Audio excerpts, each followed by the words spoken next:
sculpture is entitled Whatsoever You Do. And when I first decided to create this sculpture, I wanted to create the most humble depiction of Christ possible. 3 Easters ago, I started to construct crucifixion armature for a Christ on the cross.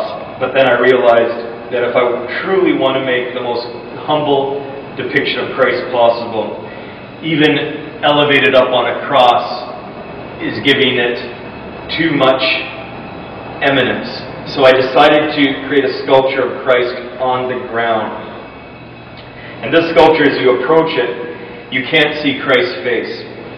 And one of the benefits of that is that people will begin to understand that the message is everyone. So when you take a look at this piece, you can imagine everyone within this sculpture, which is truly a Christian message. When I was sculpting, I had a studio in Mexico, and I saw so many beggars that looked exactly like this on the streets with their hands out.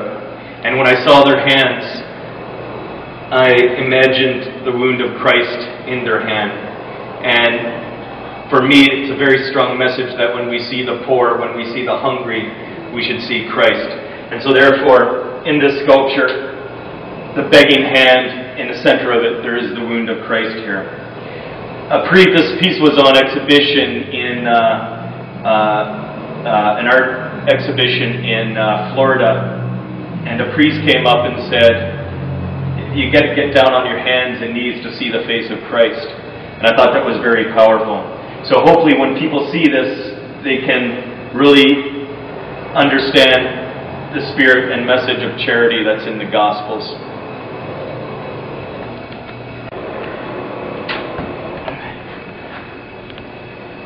Ideally, when people look at this piece, they will see a message that is not very prevalent out there with Christian artwork. This piece is becoming very, very popular, and I think one of the things about it is shock art in the best way. It shocks people, it confronts them to see Christ in a very new and very serious way. Most people see the sculptures that are becoming like ornaments on nice gilded pedestals. This sculpture is raw. The texture of it is rough. It is a message that I think that not only Christians but other denominations and other religions would appreciate. And it's interesting because working on this piece, I found a piece that was very, very similar to it, done before Michelangelo's time by an artist from Dijon called Klaus Sluter. But it was a standing figure. But the drapery on the piece shrouding the head also has the wonderful effect of people filling in the face of Christ using their own imagination. Everyone's depiction of Christ, I think, is a little bit different. This provides a very imaginative way of presenting Christ. And I think that one of the beautiful things about that is it becomes mysterious. It has a lot of mystique to it. The shoulders are crushed down. The whole sculpture is one to invoke the feelings of charity and love and compassion. I thought when I first created the piece that it'd be wonderful if the piece was exhibited outside, not in a predominant place, but perhaps in an alley area or on a side of a church or on the steps going up.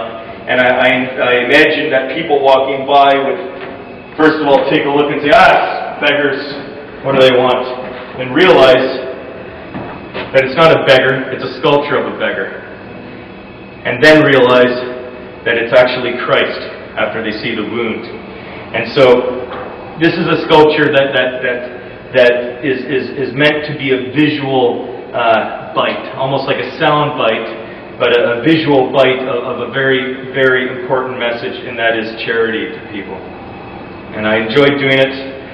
Interesting enough, I did it during Easter. And the sculpture at the end of Easter was completed. And it was probably one of the fastest sculptures I've ever done, and it's by far one of the most powerful pieces I've done. Excellent.